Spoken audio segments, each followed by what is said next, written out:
Nu får I ikke mere. Jeppe, stop det larm. Det har du gjort.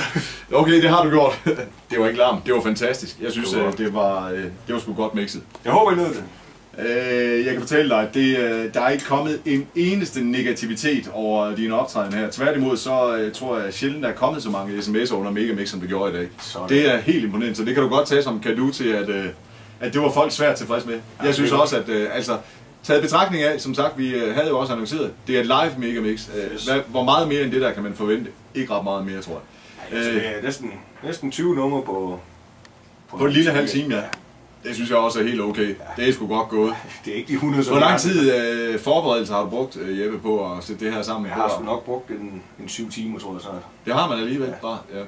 Så derfor synes jeg også, at det kræver yderligere respekt, hvis man lige tænker over det. Det er ikke bare sådan, at man kommer ind og finder 3 plader frem og så siger, nu giver jeg den lille gas.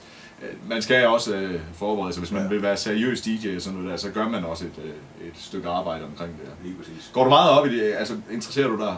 Er du nørd omkring musik? Altså, jeg vil sige, at jeg tager det ikke som job, jeg tager det som livsstil. Ja. Altså, jeg har det her, det er det, jeg vil, det er det, jeg laver. Når jeg er fri, altså jeg kan ikke gå ud og sidde foran fjernsyn der, så vil jeg hellere sidde og rode med det her. Ja. Så det er sådan, at man er på arbejde, fordi man skal det, så har man det her. Ja. Og det er det, man vil.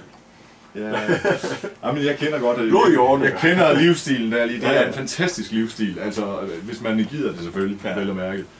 Det vælter stadigvæk ind med sms'er. Vi skal sige, hvis man nu gerne vil opleve Jeppe her i levende live, så er muligheden der rent faktisk næste fredag på Klub Usus i Gram, hvor du giver den max gas sammen med DJ Dean, Bass T og ja, alle mulige andre. TLM og Louis og... Ja, Louis, yes. Ja. DJ Levi's. Ja, de er der alle sammen, og også dig, Jeppe. Så det er sådan noget med, at det er en time eller hvad, at du giver den gas? Ja, det bliver noget af den stil. Det bliver noget i samme stil, altså det er Dance Explosion, vi har deroppe. Så jeg tænker, det bliver et Dance Explosion Classic Mix. Sådan. Fantastisk. Så lidt som det, vi har hørt i dag. Så hvis man er til den stil, så er det måske en god idé lige at møde op på Klub Usus på næste fredag. Yes. Inden at det går løs sådan for alvor om lørdagen, der skal vi jo til Skærvik Open Air, men det kan vi lige vende tilbage til, fordi vi har faktisk nogle vinder, og dem når vi ikke at trække i dag, men dem trækker, eller vi fortæller lige, hvem det er, og så får de en opringning, og vi skal lige have arrangeret noget i uge 27 og bla bla bla. Er det ikke sådan, vi gør, Rasmus? Jo. Skødt. Jo. Godt. Ja. Jeppe, vi håber, at du gider at komme igen på næste fredag eventuelt. Det gør jeg i hvert fald. Gider du det? I hvert fald, det kan du tro.